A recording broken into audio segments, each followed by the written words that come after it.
Never a doubt.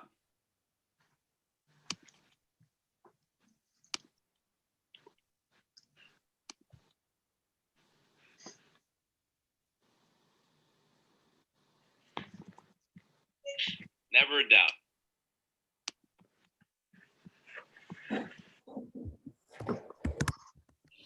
Good evening, everyone. Welcome to the next installment of this year's extracurricular workshops. When this program began 4 years ago, it was intended to have educational sessions to help support students and parents as they navigate some of the challenges that teenagers face today. In addition to raising awareness, they are also meant to stimulate conversations between students and their families at home. It is also hoped that students will recognize the supports that they have access to at school as they navigate some of the difficulties that high school can bring. Because of our current circumstances, this year's workshops have been broken down into a series of online presentations throughout this month. Our presenters are specialists both from within and outside of our school in an effort to work collaboratively with our community. Tonight, we welcome Dr. Frank Bartolomeo. Dr. Bartolomeo is the Director of Adolescent Services at Silver Hill Hospital. He has 30 years of experience in the field of behavioral health with a focus on adolescents. He also maintains a private practice in Wilton. Frank will be talking tonight on the topic of substance abuse prevention. Afterwards, we will have a panel conversation with attorney Matthew Maddox, Assistant Principal Mark Mazzoni, Athletic Director Chris Manfredonia, our Connections Counselor Joyce Sixsmith, Youth Detective Mark Capelli, and of course, Dr. Bartolomeo. We are also very proud to welcome two of our juniors, Julianne and Lila, from our Blue Wave Council. They will be ending the evening with some perspectives from our student population. We are very excited to bring these topics to you. Thank you all for joining us. We hope you find tonight's presentation to be informative. Dr. Bartolomeo, we take it on to you. Thank you. Thank you all for having me here. I want you to imagine that it's the summer before your senior year of high school. You and a few friends get together in the finished basement of your home.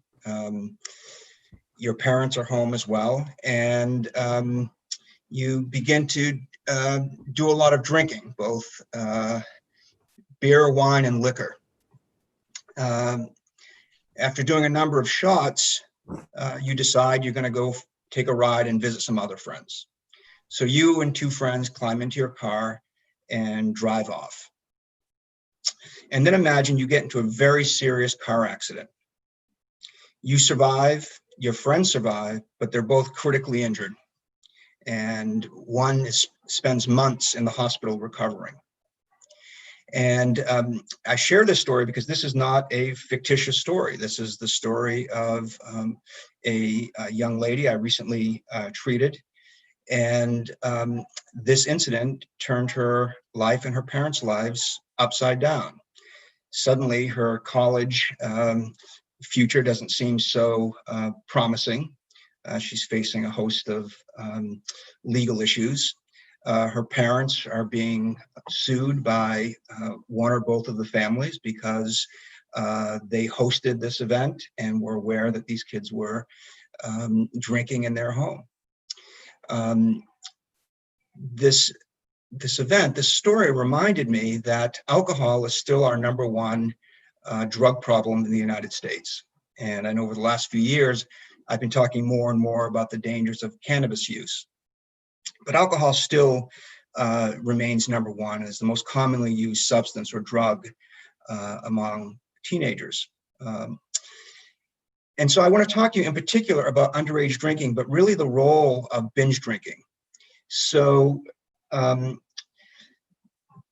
people under the age of 21 tend to consume 11% of all alcohol consumed in the United States. And although they drink less than adults do, when they do drink, they drink more. So 90% of alcohol is done through binge drinking. So what do I mean by binge drinking? So binge drinking for males is 5 or more drinks in a 2-hour period of time. For females, it's 4 or more drinks in a 2-hour period of time. Now, what do I mean by a drink? So a drink is a 12-ounce beer with 5% alcohol by volume. I understand there are beers that are much stronger than that now. Or a 5-ounce glass of wine, which has a 12% ABV, or a 1.5 ounces of liquor, which has about 40% of alcohol by volume. Drinking and substance use in general is really a public health problem. 90% of adults, who suffer from addiction to nicotine, alcohol, or other drugs began using before the age of 18. And the earlier you start using any of those substances, the greater your chances of becoming addicted. And that's because, as I'm sure you're all aware, the adolescent brain is going through a period of growth and what we call plasticity, where it's being shaped and molded by the environment and experiences. With respect to binge drinking, 40 to 50% of college students engage in frequent, heavy episodic drinking, and 80% engage in some form of high-risk drinking in a given year.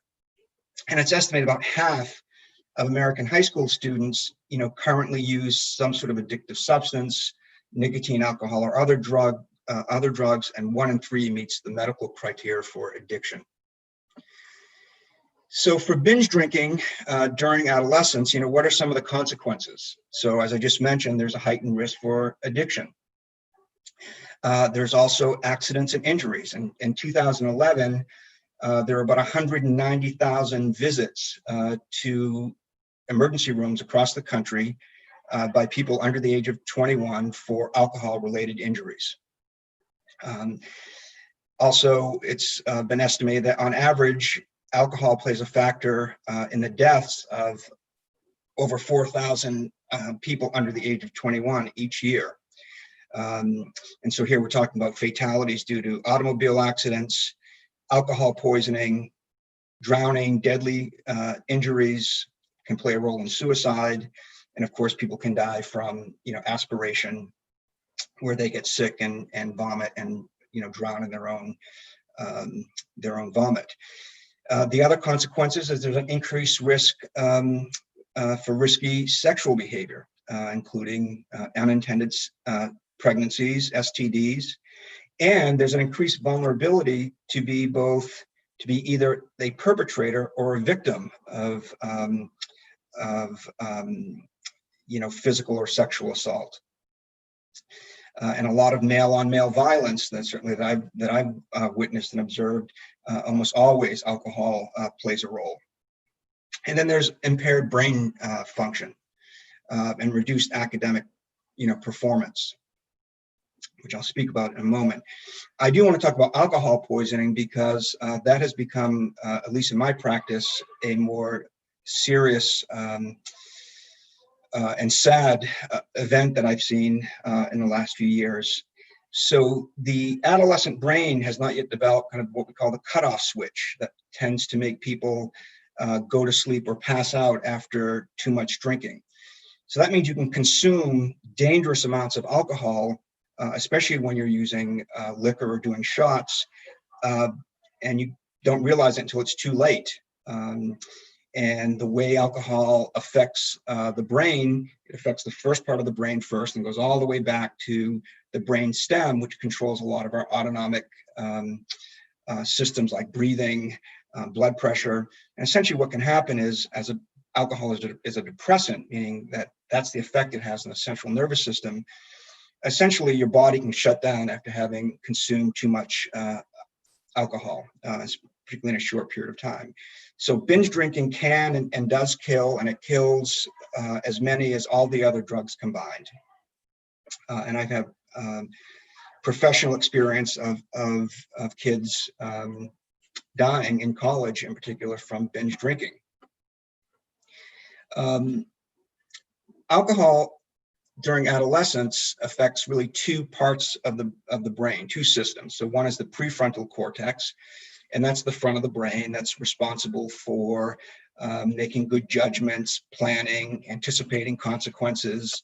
That's one of the reasons why people often do very dangerous things, because that part of their brain can't skillfully assess risks. It also has an effect on another brain system or part of the brain called the hippocampus. And the hippocampus plays a central role in learning. It plays a role in memory and in the formation of new memories. And some research done by a research scientist at Duke named Aaron White studied the hippocampus of adolescents who were binge drinking. And he noticed that they were about 10% smaller than when compared to adolescents who did not binge drink. So he made the statement that if you're binge drinking in high school or college, you essentially have like a self-induced learning disability, and it can have lifelong consequences. This was not information that we had 30 years ago. This only came about through increased technology that allowed us to see into deeper parts of the brain. One of the reasons, for example, why people can have blackouts is that that part of the brain, which is involved in the creation of new memories, is shut down by the alcohol use. So that's one of the reasons why people can engage and do things and say things while in an alcoholic blackout, which doesn't always mean that they're passed out and have no memory. But essentially, the brain's ability to create a new memory has been impaired. So I just want to emphasize, the reasons for waiting to use addictive substances is, again, 9 out of 10 adults with addiction began using addictive substances prior to the age of 18. And again, the earlier you start using those, the greater your chances of becoming addicted. In fact, if you use an addictive substance prior to the age of 18, there's a 1 in 4 chance that you will become addicted or dependent on that substance. And I just want to briefly explain kind of the role of kind of brain development. So in neuroscience, there's a core mantra that neurons that fire together wire together. So the more we do something, and this can also be a behavior, so it can also apply to when we learn something new, the more we do something over and over again, it literally creates a sort of neural pathway that becomes embedded in our brain. And so one of the reasons why it's so difficult to stop behaviors, and these can be what we fall into more of the behavioral addictions or substance addictions, is that we've literally created a neural pathway that changes the brain. And that's one of the reasons why, in some cases, people can't ever use that substance again, because essentially that neural pathway gets activated and they're going to drink or smoke or do whatever in the way they had previously done. So another reason to wait, if you can wait until the age of 21, there's your chance of becoming addicted to those substances is 1 in 25. So tonight, as I mentioned, we'll talk a lot about binge drinking and the various risks it creates both for you and for your family. I'll stop there.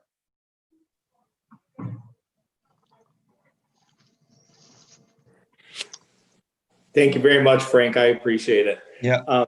While we have some of our panelists appear back onto the screen here, for those of you watching at home, we have about 6 or 7 questions that I'm going to pose to our panel. I will say, if there are any additional questions, I would encourage anyone from home to go ahead and email me directly. My email address is pribeiro@darien-ps.org. Again, that's pribeiro@darien-ps.org.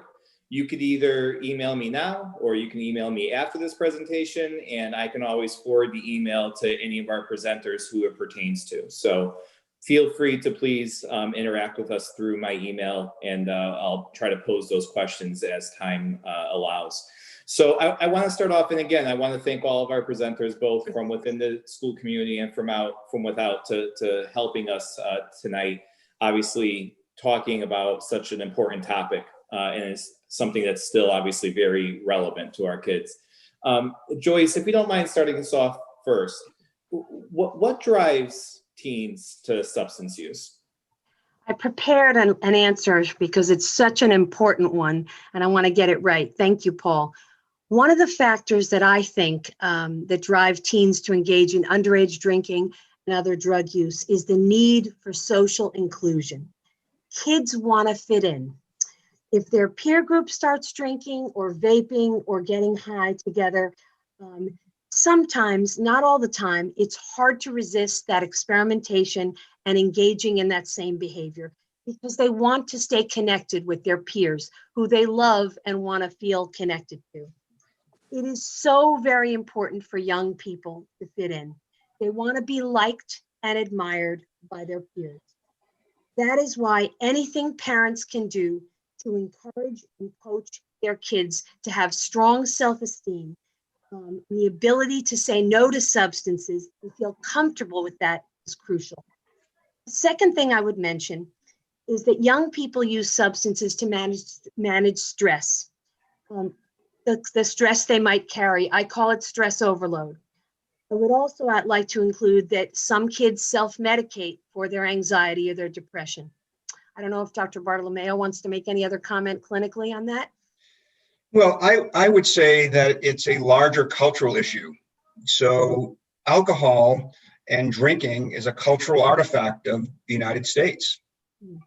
And it has become so embedded in our culture that we generally, without even thinking about it, regard it as an appropriate rite of passage for high schoolers and college kids. So most of us have learned about alcohol and our relationship to alcohol by watching our parents. And whether that's seeing a parent come home after work and having a drink or two, we're teaching how we use substances. So it's to reduce stress. When I was growing up, my father's been a season ticket holder of the New England Patriots for 50 years. And on Sundays, he took me and his friends took his sons, and we went to football games, and they tailgated. And so I got to see a lot of grown men drinking and in some cases getting drunk. And I got to look around a parking lot and see a lot of other adults getting drunk. The message to me very early on is what do men do when they get together? They drink. We don't just get together. We have to drink. We have to have a beer. And it took me decades to unlearn that that's not necessary.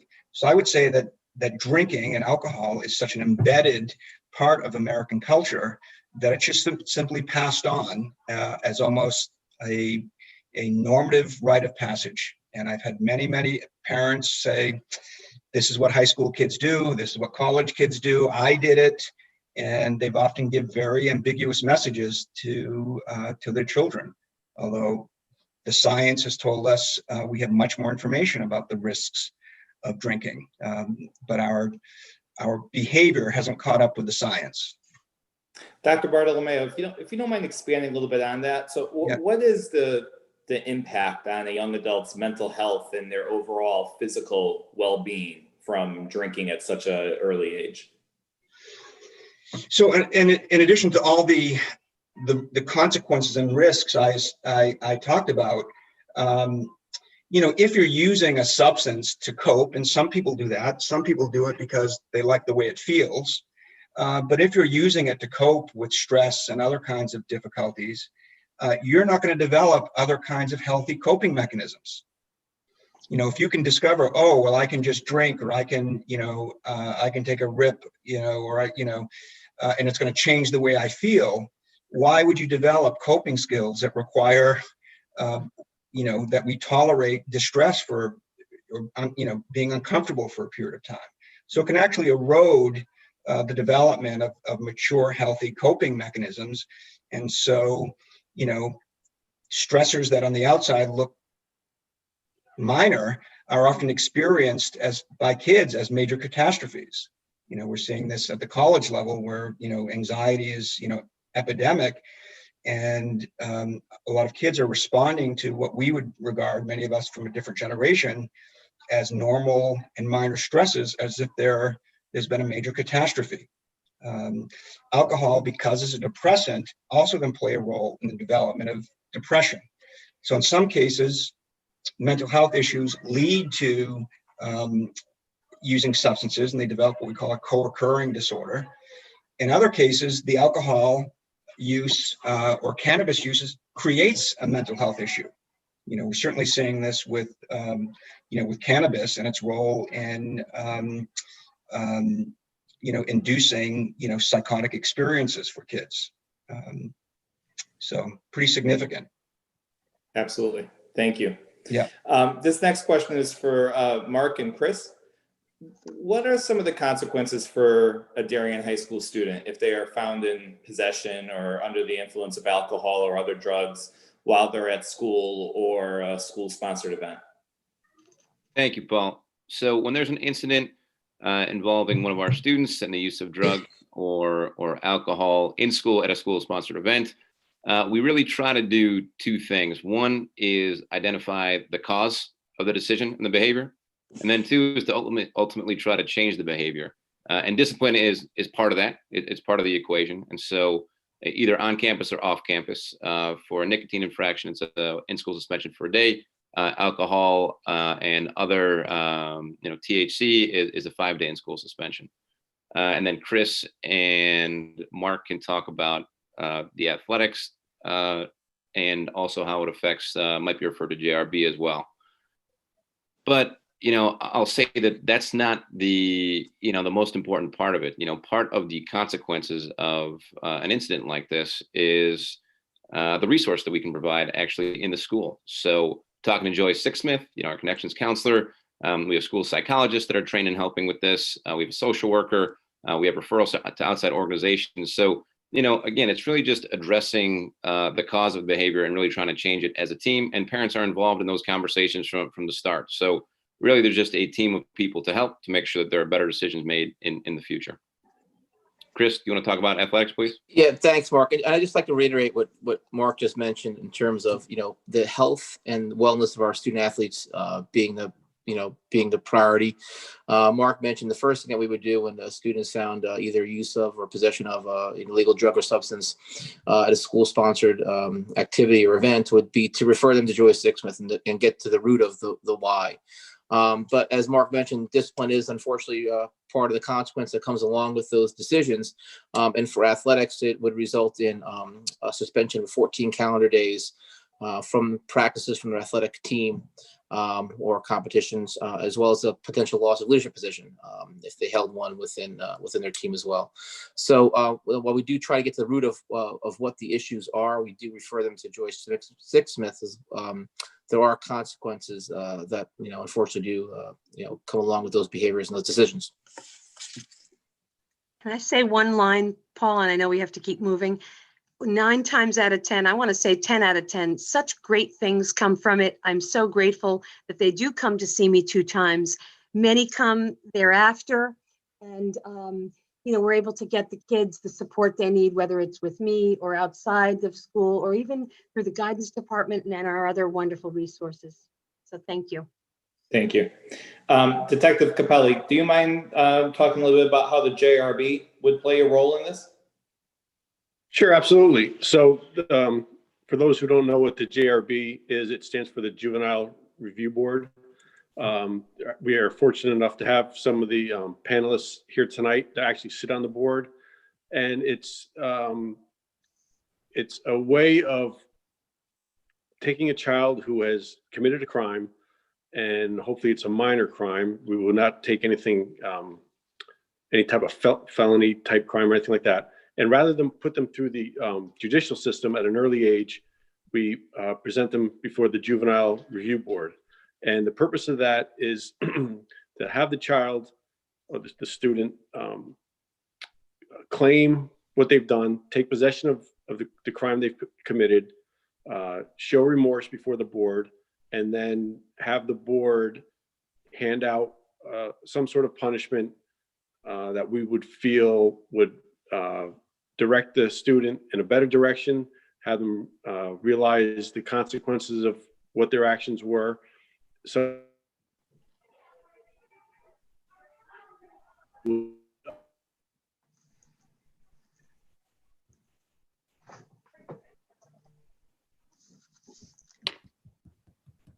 Is he frozen on us? Yeah.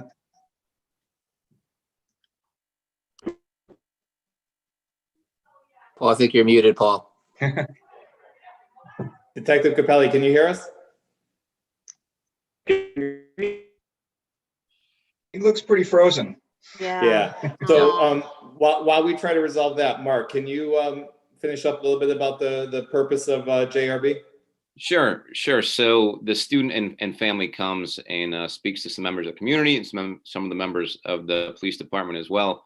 And the outcome is something where they're doing something good for themselves and doing something good for the community. Community service is often an outcome of it.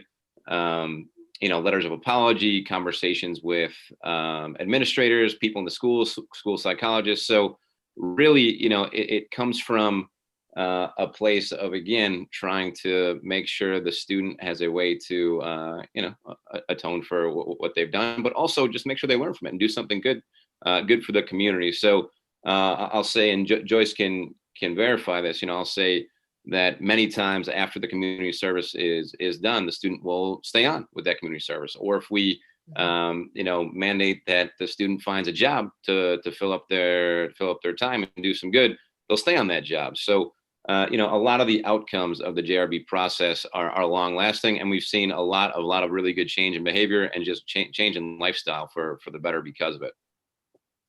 Fantastic program. Absolutely. Attorney Maddox, this question's for you. So what are the repercussions for a Darien family when a party takes place in their home or their property, and they have young people who might be consuming alcohol or taking illegal substances? Thank you for the question, Paul. And I wanted to say before I go right into the heart of the answer, it's really, really easy, I think, for high school people and even for parents who attend conferences like this. It's frankly, it's easy even when, pre-COVID and we do these things in person, to separate themselves from what they're hearing, either consciously or unconsciously. And I think this is something that Joyce and I have spoken about many times over the years working together. The need for kids and parents to really, really go through that mental exercise of placing yourself in that circumstance, imagining that you are there, that this is real and this is happening to you. And it's an exercise, I think, which can help people in a way live through something without having to live through it, and therefore help them to avoid it. So what happens? Well, there are a number of different things. First of all, there's a question about knowledge. Does the homeowner, do the parents know, or do they have reason to know? Is there circumstantial evidence that would indicate that the parents knew or should have known that there was going to be underage drinking on their premises? If so, the parents expose themselves to the risk of a charge of failure to halt possession of alcohol by minors, or even providing alcohol to minors. The latter question is a felony. The first is a misdemeanor, and it definitely would result in arrest, result in that nasty, nasty photograph in the patch and the local news. And the same thing, and young people, underage people, minors are being charged with the exact same offenses: failure to halt possession of alcohol by minors, again, which can result in a referral to juvenile court and probably not managed by the JRB. On the civil side of this, Paul, and as Frank mentioned earlier, in his earlier comments, there are civil lawsuits that come out of these parties, damages that result from, as Frank said, male-on-male violence, sexual assault, kids fleeing private homes in the middle, in the dark, falling over rocks and trees and roots and suffering severe injuries, driving away from locations and causing damage to property and others, resulting in lawsuits. And frequently those lawsuits are around really, really severe life-altering injuries where property insurance, premises liability insurance won't even cover. So, that's just a summary of the constellation of potential consequences, Paul, that can happen from these underage gatherings. Thank you. Officer Capelli, anything else that you want to add to that from the police side? I do, and I'm sorry I got kicked off here for a little bit. So hopefully you filled in some of the holes on the JRB portion of it.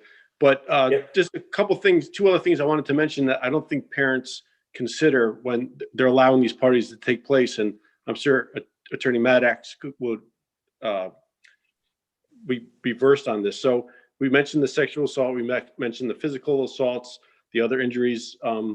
But two other things that come to mind. And one is the kids will roam the house and go to the bedrooms, especially the master bedrooms, looking for money or jewelry.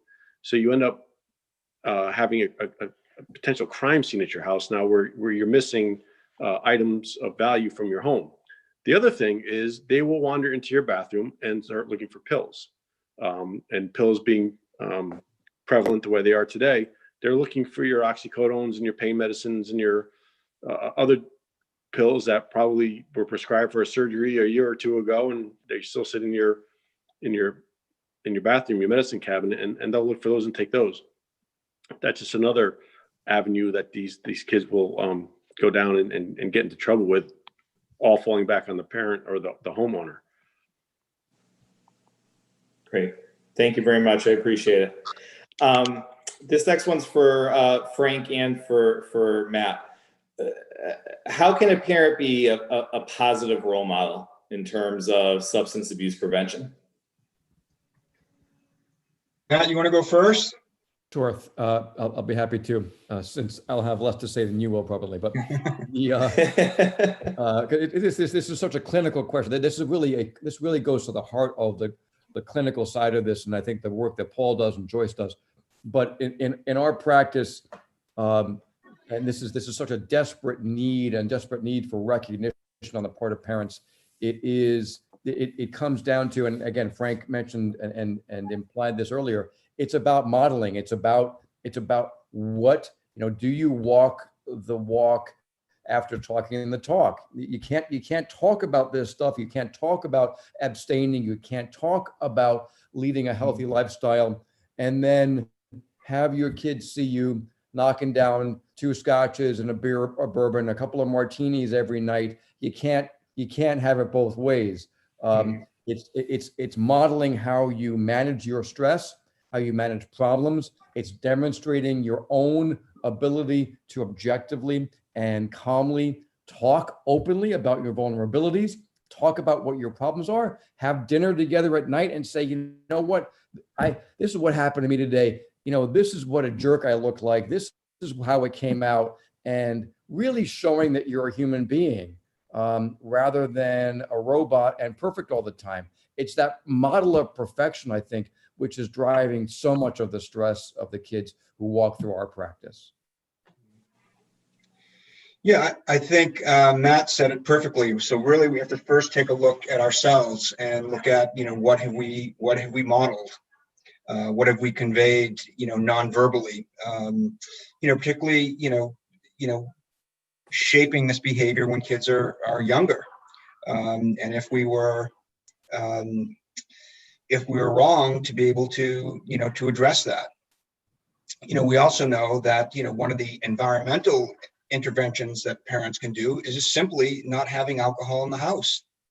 That's one of the big, when we look at environmental interventions, if you make it harder to get alcohol, it's going to be harder to drink. Doesn't mean they won't get it or can't get it, but if we make it more difficult, it becomes, it's just one more obstacle. And again, I would say, the research shows that if, a kid who has a parent who binge drinks is much more likely to binge drink himself or herself. So it's really taking a look at one's own behavior, and then taking a look at what messages you've given. And parents are in a very difficult position because on one hand, we know it's part of an adolescent's life in high school. They're going to be exposed to it. And it's not so simple just to say, just say no. We have to explore with adolescents. If you say no, what meaning does it have in your life?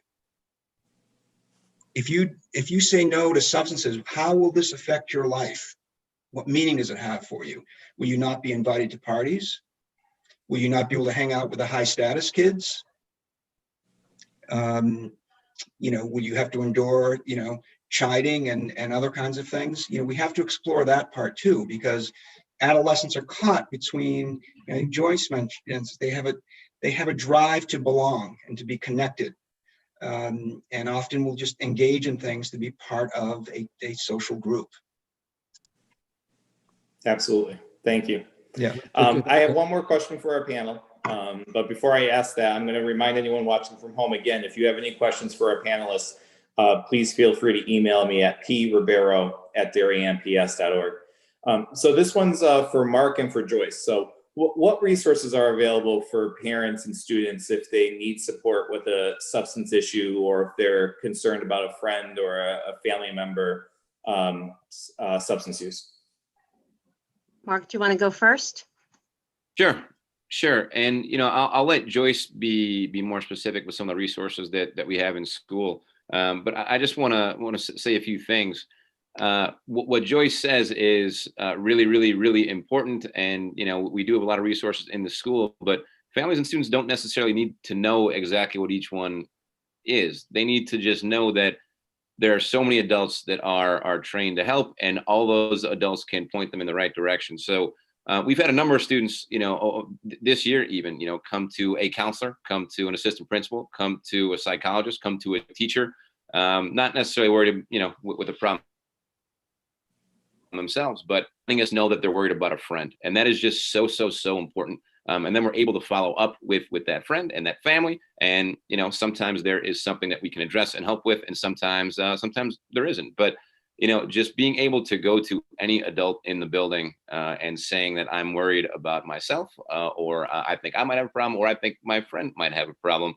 Everyone on this Zoom, and everyone who works in education, I'll say, got into education just because we care about children. And part of that is knowing that kids make mistakes. And we really, really know it's important to meet those mistakes or to meet those struggles with as much help as we possibly can. So, but before I put it to Joyce, I just want to say again, just any adult in the building, you can go to, and they'll point you in the right direction and find the help that you need.